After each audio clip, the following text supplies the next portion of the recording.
Buenas noches compañeros, bienvenidos y bienvenidas todos ustedes a este episodio especial donde hablaremos de un tema profundo y realmente necesario, sobre el impacto psicosocial de la guerra. En este momento junto con mis compañeros basaremos nuestra conversación en los planteamientos del psicólogo Ignacio Martín Baró, uno de los autores más influyentes de la psicología social latinoamericana.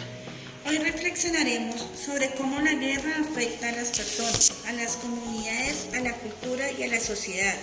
Porque las heridas que deja la violencia no son solo físicas, sino también emocionales, sociales y colectivas, afectando a las personas en general.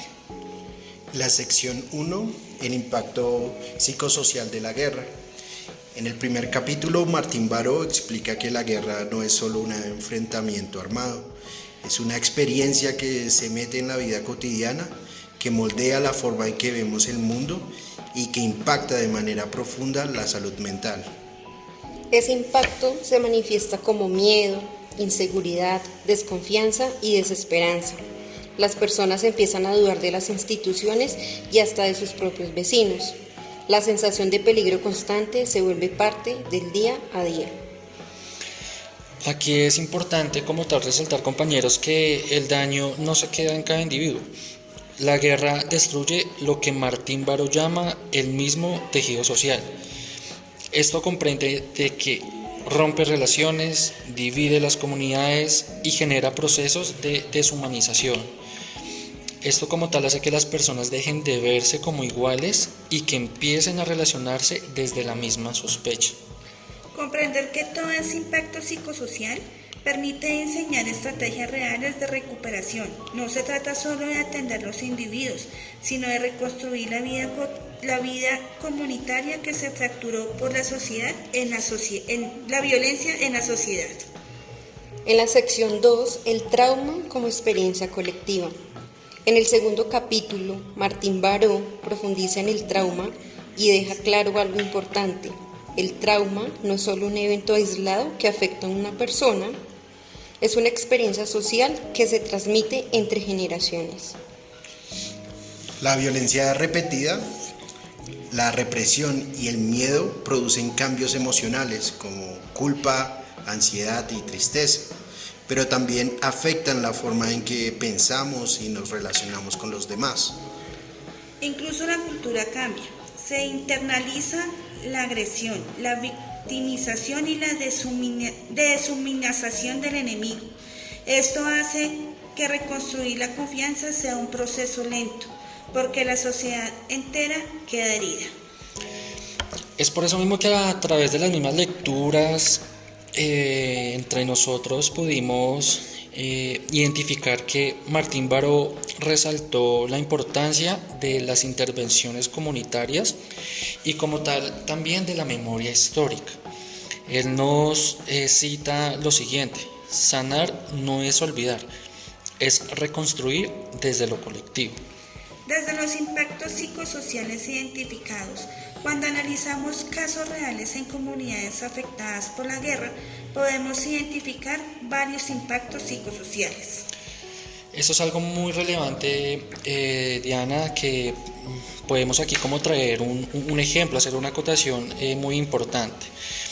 El trauma individual y colectivo es un claro ejemplo, como tal también la pérdida de confianza en las mismas instituciones. También como ejemplo tenemos la desintegración familiar y los sentimientos de miedo y de la misma desesperanza. Gracias, Kevin. Aquí también vemos las alteraciones de la identidad cultural, desmotivación y la ruptura de las redes de apoyo. Estas son afectaciones profundas que no desaparecen cuando se firma la paz. En este momento vamos a hablar sobre la guerra psicológica. Otro elemento clave es la misma guerra psicológica.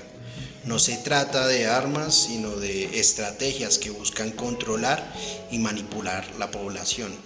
Entre estas estrategias están la propaganda, la desinformación, el uso del miedo, la violencia simbólica, la creación de un clima de inseguridad. Todo esto busca dividir y desmoralizar las personas.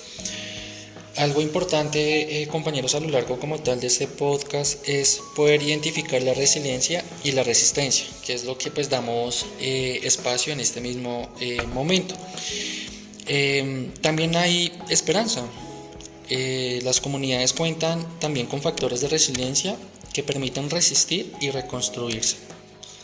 Están las redes de apoyo familiar y comunitario, los valores culturales, la memoria histórica y la organización social. Todos ellos ayudan a sanar a las heridas. También encontramos espacios de diálogo, educación y reparación. También fortalecen la capacidad de las comunidades para recuperar su dignidad. En la parte de los dilemas éticos del psicólogo, Martín Barón se pregunta: ¿puede un psicólogo ser completamente neutral en medio de la guerra?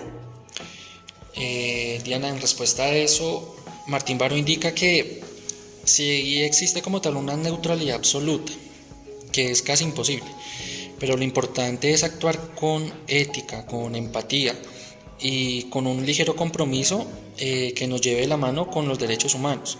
Esto obviamente sin caer en manipulaciones políticas ni revictimizar a las mismas personas. Claramente la guerra deja marcas visibles, pero también muchas que no se ven. Afectan la mente, la cultura y la forma en que las comunidades se relacionan. Ya para cerrar, me gustaría que comprendiéramos estos impactos desde una perspectiva psicosocial. Es clave para reconstruir la vida y la dignidad de las personas que se han visto afectadas durante estos procesos. Gracias por acompañarnos en este episodio. Compañeros, a cada uno de ustedes muchísimas gracias por este espacio en el cual pues nos vimos involucrados para poder hablar inicialmente sobre lo que nos plantea el psicólogo Martín Baró. Un tema que, como lo indiqué desde un inicio, fue un tema profundo y necesario.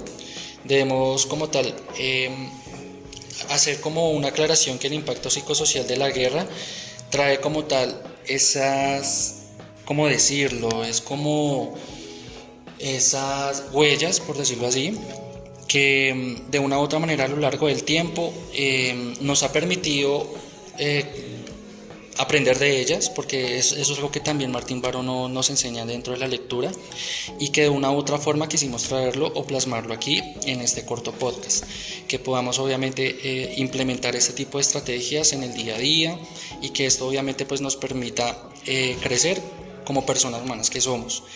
Entonces, a Diana, Alejo, a Viviana, muchísimas gracias por este espacio. Nos escuchamos en el próximo podcast. Hasta luego.